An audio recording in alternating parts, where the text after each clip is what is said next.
I get pretty much all of my Movie Monster Series figures at HLJ. Check them out at the link in the description. Dragon Ball, horror, kaiju, and more. Steven's Toy Reviews.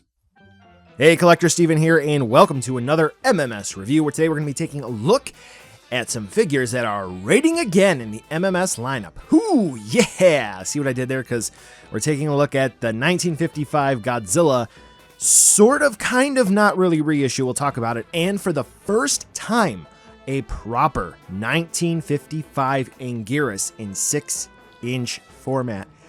Yay! That's not me hiding a yawn, because, yay, I deal with that. Anyway, so we have a sort of kind of not really reissue of the Memorial Box 1955 Godzilla at standard retail. It's not a G-Store exclusive, and like I said, we have a brand new sculpt in the 1955 Anguirus, not just a cheap repaint of another sculpt, and they're trying to fly it under the radar as that. Now, at US distribution, they're about $33 to $35 depending on the retailer, but I was able to get both of these effectively for $60 shipped through HLJ. Yeah, awesome. So, are these both worth picking up? Get one or the other? Let's take a look to see whether or not they're going to be worth adding into your collection. For Godzilla, 1955 mold here, there's a bit of a history with this figure. The original Memorial Box release was the original release, period, and it actually had flipped dorsal plates. They took that part and they flipped it upside down, and the sculpt was significantly more defined than this release. Spoiler alert for what we're going to talk about.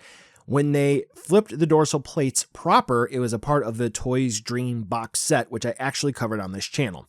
I can't do a side-by-side comparison because, one, that footage is extremely old for the timeline of STR, and it's not of the same quality whatsoever, and I believe it is lost to time. If I were to be able to find it, it's going to be on some hard drive somewhere, so we can't do a side-by-side comparison. However, I am trustworthy on this one. The sculpt is very much so different compared to either one of those previous releases.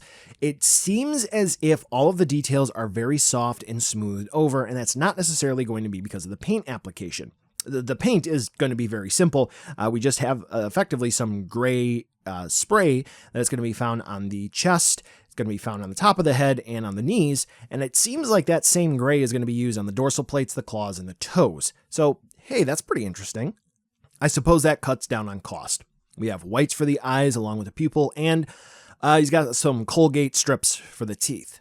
Now, talking about the details, even just taking a look at some pictures of the original release online, obviously there's a significant less amount of paint for the figure, but again, it does seem as if the details are smoothed over significantly. It's almost as if they lost the original mold in some way, or it got damaged and they needed to recast the original figure, or they needed to just get someone to re-sculpt the figure in some way real quick and crank this out. So whatever the case may be, if your question is, does this hold up to the original?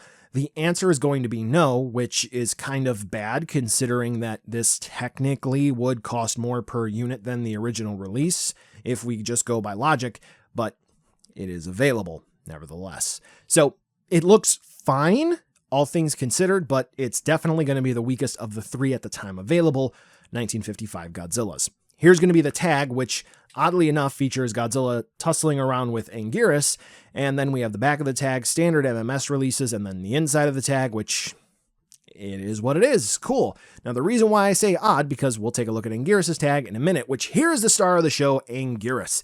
Details are fantastic for the sculpt. The paint application is going to be similar to Godzilla, wherein it looks like there is one gray that is used pretty much throughout, but repurposed for the spray, and the finer painted details, which, again, I suppose is fine. They're both, black and white films, so, hey, neato.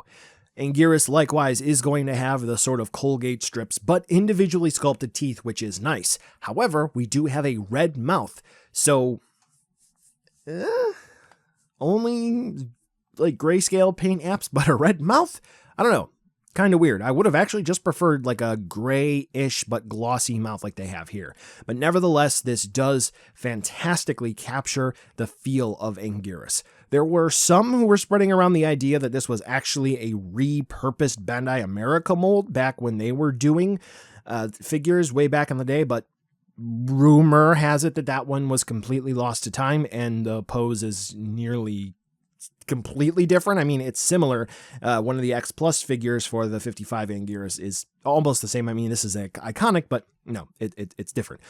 Tail is neat, has spikes on it, looks really cool. If you're a fan of the 55 Anguirus, then congratulations, the sculpt is fantastic. And I also want to note the scaling on the figure is very similar to the Godzilla maquette movie monster series we took a look at just a little bit ago.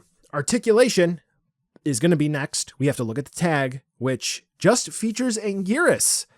Aw, he doesn't have Godzilla on there. They couldn't get another shot. Oh, okay. So now articulation. Anguirus has swivels at the shoulders and then the legs. Be careful because the leg clearance will get into the spikes on his back, and then his tail swivels. My swivel for the tail is particularly loose, so it kind of spins like a pinwheel. For Godzilla, the shoulders swivel and the legs at the hips will swivel, but keep in mind that the sculpt actually kind of has a little bit of a lip for the back of the hip, so you may collide in and scratch it a little bit, and you don't want to do that. Now here's a size comparison, rather short, sweet, and to the point. Some general figures you may have on the shelf that aren't Godzilla-like, and then, of course, kaiju fans may have some of these other figures up on the shelf. These blend in well with your 6-inch scale figures, so here's the ending. Buy now, skip, or wait for a deal. Here's the only thing that I didn't cover because now we have them again side by side. First point, they don't match with the tone of the vinyl.